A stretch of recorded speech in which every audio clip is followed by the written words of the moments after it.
आज हम लोग इतिहास का नेक्स्ट क्वेश्चन आंसर जानेंगे। पहला क्वेश्चन है, अलबरूनी के विषय में आप क्या जानते हैं? आंसर है, अलबरूनी का जन्म 973 ईस्वी में आधुनिक उज्बेकिस्तान के ख्वारिज्म नामक स्थान पर हुआ था। वह अरबी, फारसी, संस्कृत, ज्योतिषी आदि कई भाषाओं का जानकार था। 1017 में जब महमूद गजनबी ने अल ख्वारिज्मी पर आक्रमण किया, तब लौटते समय वह अलबरूनी को भी भारत ले आया।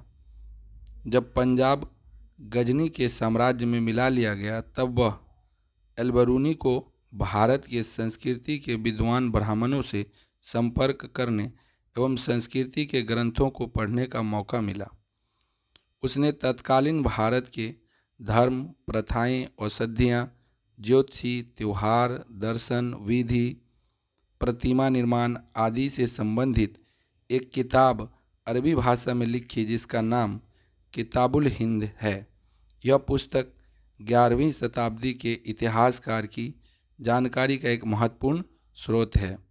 तो चलिए इसको आसान भाषा में समझते हैं। अलबरूनी का जन्म कहाँ हुआ था? अल ख्वारिज्मी में। अल ख्वारिज्मी कहाँ है? तो उज्बेकिस्तान में। इसका जन्म कब हुआ था? तो 973 ईस्वी में हुआ था।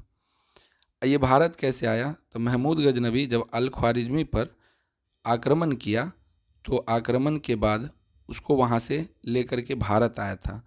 और भारत में आने के बाद उन्होंने कई भाषाओं की जानकारी ली, और वो पहले से ही कई भाषाओं को जानता था। जैसे संस्कृति, ज्योतिषी, कई भाषाओं को उन्होंने भारत में सीखा, और सीखने के बाद उन्होंने यहाँ के कई ग्रंथों का अध्ययन किया, और अध्ययन करने के बाद उन्होंने अपनी भाषा में एक किताब लिखी, जिसका नाम था किताबुल हिंद। याद रखिएगा, ये वो किताब है जो इतिहास के बारे में काफ़ी कुछ जानकारी देता है। मुझे उम्मीद है ये प्रश्न समझ में आ गया होगा। अगला प्रश्न है, बलबन या गयासुद्दीन बलबन की उपलब्धियों को संक्षेप में लिखें। तो बलबन के बारे में आपको लिखना है, 1266 ईस्वी में बलबन दिल्ली का सुल्तान बना। गद्दी पर बैठने के बाद बलबन को कई विपत्तियों और समस्याओं का सामना करना पड़ा। राजकीय खजाना खाली हो गया था, राज्य की मर्यादा समाप्त हो चुकी थी, तुर्की सरदारों में काफ़ी उदंडता आ गई थी। इन सब मुसीबतों का बलबन ने डटकर सामना किया। सुल्तान बनने के बाद बलबन निम्नलिखित काम किए। अब समझिए बलबन के बारे में। जब बलबन राजा बना, तो ये कई प्रकार की समस्याओं के बीच घिरा हुआ था। ये समस्याएं थी कि जो सरदार लोग थे तुर्की के, वो काफ़ी उदंड मतलब होता है बहुत बदमाशी करने लगे थे। और इन सब मुसीबतों के बीच जब बलबन राजा बनता है, यानी सुल्तान बनता है, तो वो इन सब समस्याओं का डट करके सामना करता है। और उन्होंने क्या क्या काम किया, ये इम्पोर्टेंट है। तो गद्दी संभालने के बाद बलबन ने एक सुदृढ़ सेना को गठित कर दिल्ली के आसपास के क्षेत्रों में फैली हुई अव्यवस्था को सुधारने की कोशिश की। दोआब और अवध के विद्रोहियों का उसने स्वयं जाकर दमन किया। तो पहला काम उन्होंने क्या किया? सेना को अच्छे से गठित किया, यानी सेना को सिस्टमेटिक ढंग से उन्होंने क्या किया? एकत्रित किया। और एकत्रित करने के बाद जो अव्यवस्था फैली हुई थी, उस अव्यवस्था पर उन्होंने काबू पाया, और कई क्षेत्रों में खुद जा कर के, जैसे दोआब है और अवध है, इन सब क्षेत्रों में वो खुद जा कर के और इन सब क्षेत्रों का जो उदंडता फैली हुई थी उसको दमन कर दिया, यानी कंट्रोल कर लिया, अपने हाथ में ले लिया। बलबन के समय मंगोलों का भय बहुत बढ़ गया था। इस क्षेत्र में बलबन को हमेशा असफल रहा। 1286 में बलबन ने लाहौर को जीता, परंतु वह आगे न बढ़ सका। रावी प्रदेश के आगे के भाग मंगोलों के ही नियंत्रण में रहा। दूसरी बात, जिस समय में बलबन राजा बना, उस समय में मंगोल बहुत ज़्यादा आक्रमण करता था, और उस पर बहुत ज़्यादा कंट्रोल बलबन नहीं कर पाया। तीसरा पॉइंट क्या है? बलबन की जासूसी व्यवस्था बहुत अच्छी थी। जासूसों को बहुत अच्छा वेतन मिलता था। जासूस विभाग प्रांतपतियों के नियंत्रण से मुक्त था, अतः जासूस व्यवस्था की मदद से बलबन अपनी शक्ति को सुदृढ़ बनाने में सफल हुआ। तो तीसरा काम क्या किया बलबन ने कि जासूस व्यवस्था को शुरू किया। जासूस व्यवस्था में क्या होता है कि बलबन जासूस को खूब अच्छा पैसा वैसा दे करके और वो उससे बहुत अच्छा अच्छा काम लेता था, जो अलग अलग क्षेत्रों को जीतने में उसकी मदद करता था। जासूस क्या करता था, इन्फॉर्मेशन को एक जगह से दूसरे जगह पहुंचाने का काम करता था, और ये लोग जासूसी करके जैसे मदारी फ़कीर इस सब का भेष पकड़ के अलग अलग जगहों की जानकारी बलबन को देता था। बलबन ने इमाद उल मुल्क को सेना का प्रबंधक बनाया। वह एक कुशल अधिकारी सिद्ध हुआ। फलतः सेना में कठोर अनुशासन आ गया, जिससे शासन संचालन सुचारू रूप से होने लगा। बलबन ने जो इमादुल मुल्क था उसको सेना का क्या बना दिया, प्रबंधक यानी मैनेजर बना दिया। और जब मैनेजर बनाया तो वो बहुत अच्छे से सेना को सुदृढ़ कर दिया, अच्छे से चलाना शुरू कर दिया। मतलब सेना की व्यवस्था बहुत अच्छी बन गई। देखिए, किसी भी राजा को युद्ध लड़ने के लिए एक अच्छी सेना की आवश्यकता होती है, तभी वे युद्ध में जीत हासिल करेंगे, वरना दिक्कत होगी। अगला पॉइंट है, राजपद के विषय में उसने स्वयं ईश्वर का प्रतिनिधि की उपाधि धारण की। उसने सुल्तान के लिए अपना सम्मान प्रदर्शित करने के विषय में अपने दरबार में सिजदा क्या होता है, लेट कर नमस्कार करना। अपायबोस इसका होता है पाँव का चुंबन लेना। इसकी प्रथा का प्रचलन किया। अपने दरबार का सम्मान बढ़ाने के लिए उसने नौरोज प्रथा, देखिए ये फारसी लोगों का एक महत्वपूर्ण त्यौहार होता है नौरोज, इसको चालू किया और इस तरह बलबन सुल्तान की मर्यादा को पुनः स्थापित किया।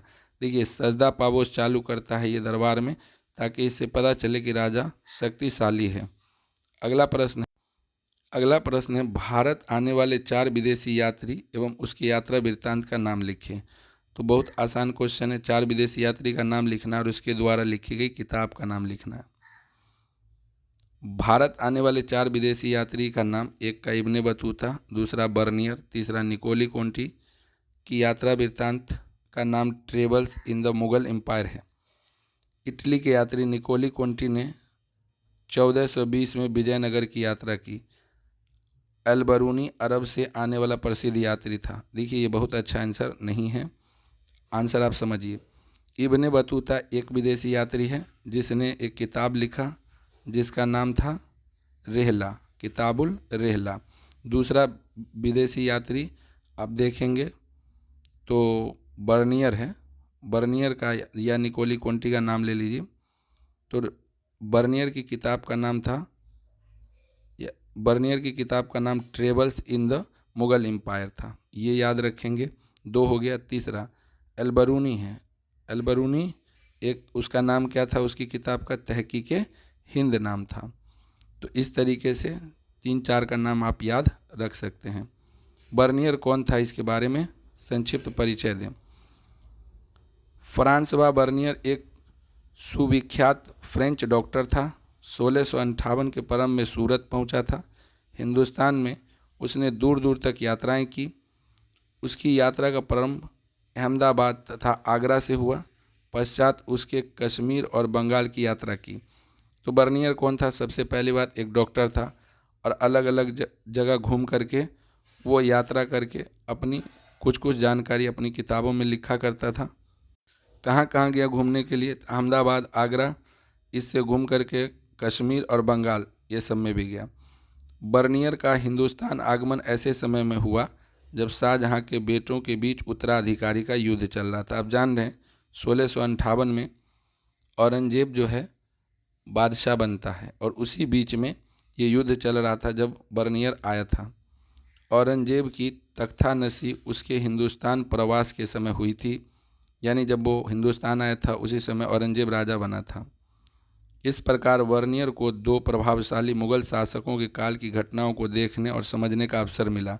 पहला, उस समय में किसका शासन चल रहा था, शाहजहाँ का। उसके बाद उसका तुरंत बेटा राजा बना जिसका नाम औरंगजेब था। शाहजहाँ की मृत्यु के समय उस समय हुई थी जब वह मसूलीपट्टनम में था। उसके यात्रा वृत्तांत travels in the Mughal empire, ऊपर में भी आपने पढ़ा है। ये इसका प्रकाशन 1670 ईस्वी में लगभग हुआ था।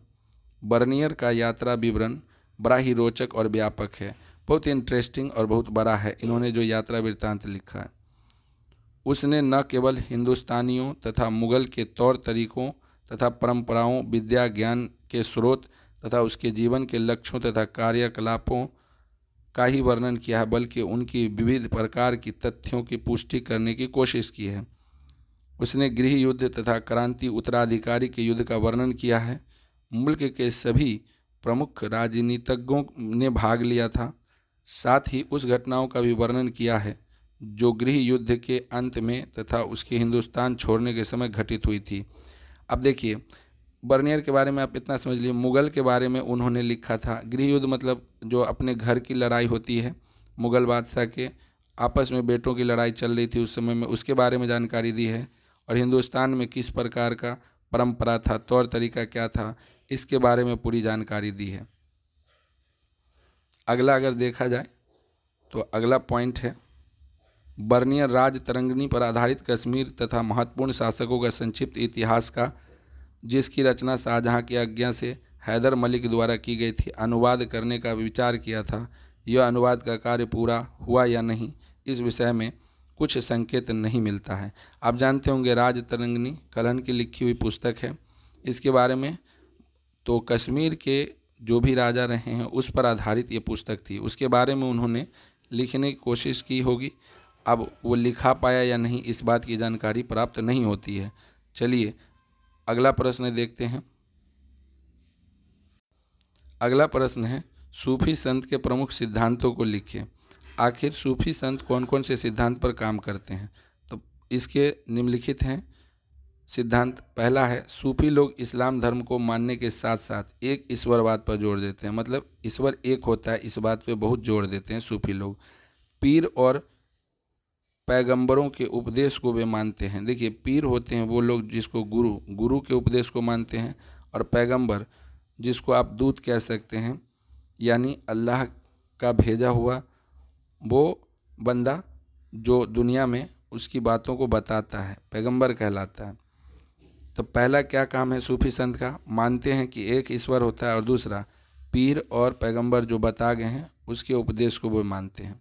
दूसरी बात है, इनकी विचारधारा रहस्यवादी है। सूफी सारे विश्व के कण कण में अल्लाह को देखते हैं। सूफी लोगों का मानना है कि दुनिया के हर एक चीज़ में खुदा की बहुत बड़ी करामत है। इसका सारा जोर प्रेम साधना पर होता है। उनका मानना है कि प्रेम से ही मनुष्य अल्लाह के समीप पहुंच सकता है। प्रेम के आगे नमाज रोज़ा का कोई महत्व नहीं है। यानी दुनिया में आप हर किसी से प्यार करें और हर चीज़ का मान सम्मान करें तो ईश्वर के पास आप पहुंच सकते हैं। उसके आगे अगर आपके मन में प्रेम नहीं है, आपके मन में दूसरों के लिए आदर नहीं है, तो नमाज रोज़े का भी कोई महत्व नहीं है। ऐसा कौन मानते हैं? सूफी संत। फिर आगे है, वे ईश्वर को प्रसन्न करने के लिए भक्तिपूर्ण संगीत पर जोर देते हैं। यानी वो जैसे कव्वाली टाइप का होता है या नात टाइप का होता है, ये ईश्वर को खुश करने के लिए सब चीज़ें करते हैं। गुरु या पीर को सूफी लोग अति महत्व देते थे, उनके उपदेशों का पालन करते थे। यानी किसके उपदेश पर चलते थे वो लोग? गुरु के, जो बता गए हैं उसको फॉलो करते थे। अगला है, सूफीवाद से आप क्या समझते हैं? सूफीवाद से आप क्या समझते हैं? सूफी शब्द अरबी के सूफ शब्द से बना है जिसका अर्थ होता है ऊन। तो सूफी किस भाषा का शब्द है? तो अरबी का। अरबी में उसका अगर मान लीजिए उर्दू में क्या मतलब होता है तो ऊन, आम भाषा में उसको ऊन कहते हैं। पश्चाताप विद्वान ब्राउन के अनुसार ईरान के इस रहस्यवादी सूफी साधकों की प्रतिमा। चलिए आज के लिए इतना ही।